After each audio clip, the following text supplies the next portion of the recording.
Bonjour, bienvenue sur cette nouvelle séquence consacrée à la rémunération du travail. Plus particulièrement, nous allons étudier les règles d'individualisation des salaires. L'objectif de cette séquence est de maîtriser à la fois le principe de non-discrimination et le principe d'égalité de traitement. Nous verrons donc dans un plan très classique l'énoncé de ces principes, puis la mise en œuvre de ces principes. En guise d'introduction, il est important de comprendre en la matière quels sont les pouvoirs de l'employeur. L'employeur va, au moment de l'embauche, fixer librement le montant de la rémunération, mais sa liberté est encadrée puisqu'il doit respecter les minima légaux et conventionnels, comme nous avons pu le voir dans la séquence préalable. Ensuite, l'employeur va pouvoir modifier le montant de la rémunération, mais attention, puisqu'il s'agit d'une modification du salaire, il faut l'accord du salarié. Par ailleurs, l'employeur peut individualiser le montant de la rémunération, notamment en mettant dans le contrat de travail une clause de variation. Initialement, la jurisprudence était hostile aux clauses de variation puisqu'elle considérait qu'elles devaient être nulles. Mais très rapidement, elle a permis la conclusion de ce type de clause sous trois conditions cumulatives. Tout d'abord, qu'elle repose sur des éléments indépendants de la volonté de l'employeur, des éléments objectifs. Par ailleurs, il ne faut pas que la clause fasse porter le risque d'entreprise sur le salarié, ni qu'elle ait pour effet de réduire la rémunération de celui-ci en dessous des minima. Commençons par étudier les principes à respecter par l'employeur en matière de fixation de la rémunération. Deux principes sont à respecter, d'abord un principe légal, puis un principe jurisprudentiel. Tout d'abord, le principe légal de non-discrimination. Le principe de non-discrimination en matière de rémunération est d'abord posé de façon générale par l'article 1132-1. Rappelons que ce texte est un texte général qui interdit toute forme de discrimination à toutes les étapes du contrat de travail. Dans ce texte est interdit la discrimination salariale, directe ou indirecte, qui est basée sur l'un des critères prohibés. La liste est longue, il y a plus d'une vingtaine de motifs prohibés. De nombreux textes vont viser un principe spécifique, celui de la non-discrimination entre les femmes et les hommes. Non seulement ceci est institué et reconnu dans le préambule de la Constitution, dans le Code du travail, on aura non seulement les dispositions générales qui le viseront, mais également des dispositions particulières dans l'article L 3221-1 et suivant du Code. Comment ce principe est-il mis en œuvre? Tout d'abord, le champ est large. Il comprend le salaire de base, mais aussi tous les autres avantages et accessoires payés directement ou indirectement, en espèces ou en nature. Par exemple, si on a une voiture de fonction, ce doit être la même que l'on soit un homme ou une femme. Par ailleurs, une prime de crèche doit être versée tant à la femme qu'à l'homme. Ensuite, comment doit-on faire? Eh bien, le Code du travail nous précise qu'il faut comparer des travaux égaux ou de valeur égale. Et qu'est-ce que cela signifie? Eh bien, cela signifie qu'il faut s'appuyer sur un ensemble comparable de connaissances professionnelles, celles-ci pouvant être consacrées par un diplôme ou un titre, ou une pratique professionnelle, mais aussi des capacités déroulant ou découlant de l'expérience acquise, des responsabilités ou de la charge physique ou nerveuse du poste. À côté de ce principe légal de non-discrimination, la jurisprudence a dégagé un principe d'égalité de traitement. L'arrêt fondateur est le célèbre arrêt Ponsol. Dans cet arrêt, la Cour de cassation a dégagé du principe légal d'égalité de rémunération entre les hommes et les femmes un principe plus général à travail égal, salaire égal.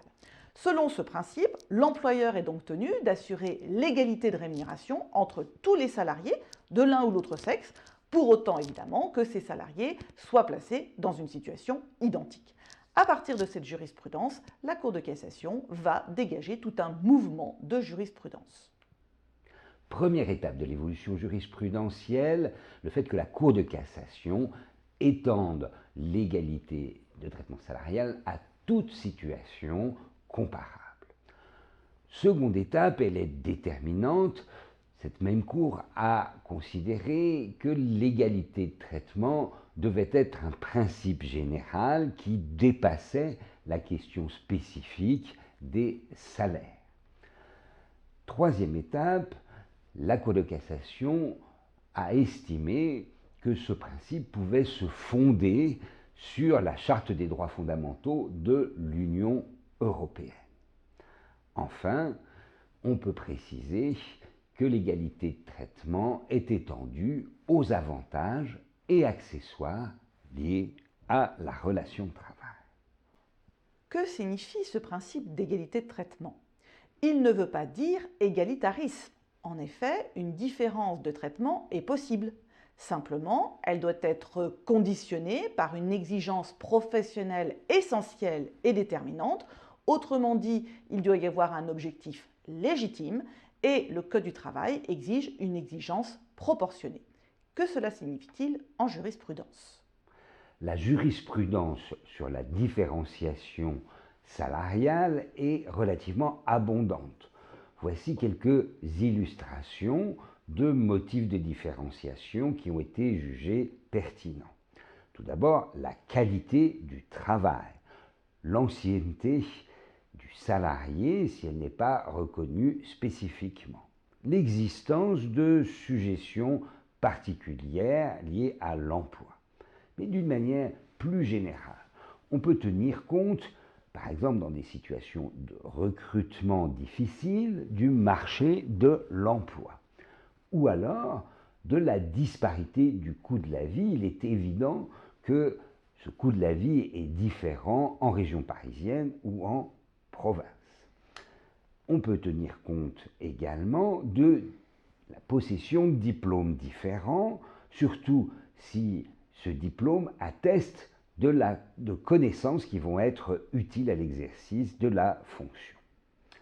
On peut également différencier les salaires en raison de l'expérience, dès lors que celle-ci est importante par rapport au poste et aux responsabilités exercées.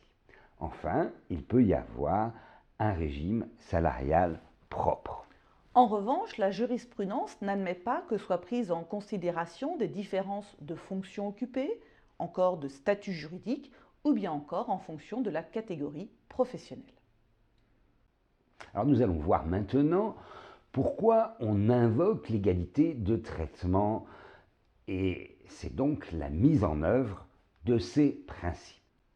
Tout l'intérêt pour le salarié, en invoquant une rupture d'égalité de traitement salarial, c'est de pouvoir bénéficier de rappels de salaire dans la limite de la prescription de 3 ans.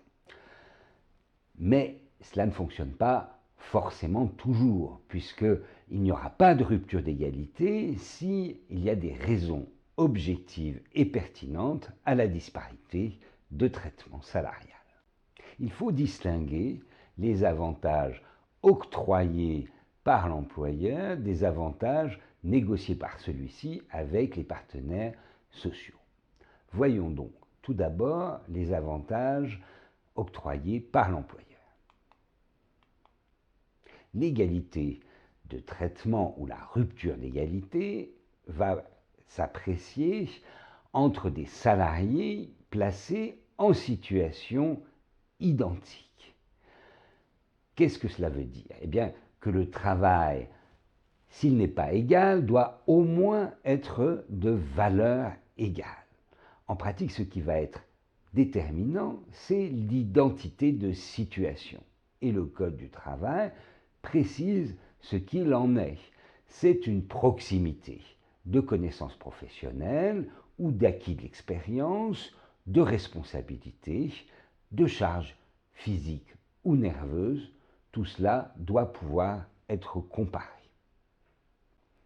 Pour effectuer les comparaisons, la Cour de cassation a précisé quel était le périmètre de cette comparaison. On peut comparer pour des salariés d'une même entreprise. En revanche, le périmètre ne peut pas s'élargir au groupe. On peut comparer des salariés en fonctions différentes, mais il faut à ce cas-là que les travaux soient de valeur égale. Attention, la comparaison n'est pas forcément pertinente, spécialement s'il y a des différences. La jurisprudence nous dit des différences de responsabilité et de charge, des différences de niveau hiérarchique, des différences de déroulement de carrière ou des différences d'expérience, de formation, de tâches de nature différente. Tout cela justifie la différenciation salariale. Il est important de préciser le régime probatoire, autrement dit, qui doit apporter la preuve de la différence de traitement. Sur ce point, on voit une analogie entre les régimes probatoires en matière de discrimination et le régime probatoire sur l'égalité de traitement. En effet, il y a un aménagement de la charge de la preuve. Ainsi, le salarié n'a pas à rapporter la preuve, il doit simplement donner des éléments qui permettent de caractériser l'inégalité de rémunération. Par exemple, donner des bulletins de salaire pour lui et pour d'autres salariés. Ce sera alors à l'employeur d'apporter par des éléments objectifs et pertinents une justification de la différence de traitement. Si ces éléments permettent de justifier la différence de traitement, les juges admettront qu'il n'y a pas de différence de traitement. A l'inverse, si l'employeur ne peut pas apporter des éléments objectifs, les juges considéreront alors qu'il y a une différence de traitement. Il reste alors à préciser quel est le rôle du juge en la matière. Que va faire le juge? Eh bien, tout d'abord, il va mener cette analyse comparée des situations. Alors, avec les fonctions, les responsabilités, il va également rechercher l'existence de fonctions de valeur égale.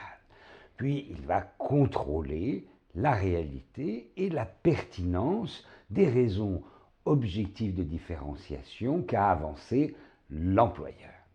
Enfin, sur requête, il peut ordonner des mesures d'instruction sans contradictoire et éventuellement en référé. Pour parvenir à établir une différenciation de traitement salarial, il peut être utile de s'appuyer sur des panels de comparaison. Ce sont des tableaux de montant et d'évolution de salaire pour des salariés que l'on va comparer et on va essayer de voir comment on peut expliquer les différences de traitement à partir de quels critères. Ces panels seront appréciés souverainement par les juges du fond. Il nous reste à étudier les avantages négociés entre les partenaires sociaux, c'est-à-dire entre l'employeur et les représentants des salariés. Concernant ces avantages obtenus par un accord d'entreprise, la Cour de cassation a considéré qu'il y avait une présomption d'égalité de traitement. Autrement dit, lorsque l'avantage a été octroyé par un accord d'entreprise, on considère que parce que les partenaires sociaux ont négocié, eh bien, il y a une présomption de légitimité. Et donc, la différenciation n'est pas étrangère à toute considération de nature professionnelle. Qu'est-ce que ça signifie concrètement une présomption? Eh bien, cela a pour conséquence un renversement de la charge de la preuve. Autrement dit, ce sera aux salariés d'apporter la preuve qu'il y a bien une différence de traitement.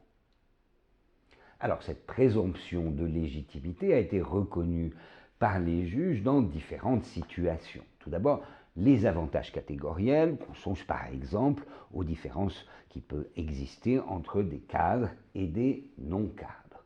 Cela peut être également des avantages attribués selon les fonctions et au sein d'une même catégorie professionnelle. Par exemple, dans une banque, des chargés de clientèle n'auront pas forcément les mêmes avantages selon qu'ils s'occupent des particuliers ou des entreprises. Enfin, il peut y avoir des avantages qui vont être attribués aux salariés de certains établissements. On peut penser par exemple que ceux de la région parisienne bénéficieront d'une meilleure rémunération qu'en province. Attention, La Cour de cassation n'a pas souhaité généraliser cette présomption de non-discrimination.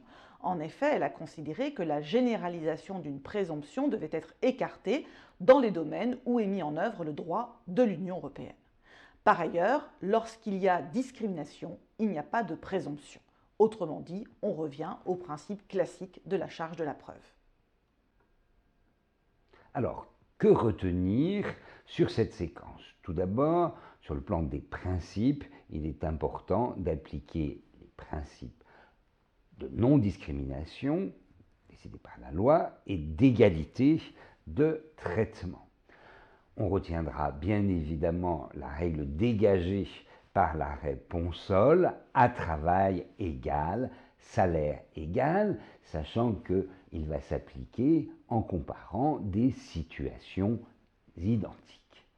Enfin, une différenciation salariale est possible si elle s'appuie sur un ou des critères objectifs et raisonnables. Pour la mise en œuvre, il faut distinguer ce qui relève des avantages octroyés par l'employeur, des avantages négociés. Pour les premiers, eh bien, il va y avoir une comparaison entre des situations identiques.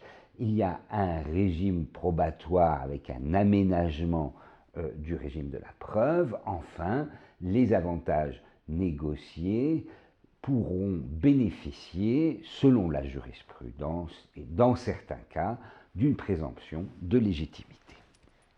Merci de votre attention.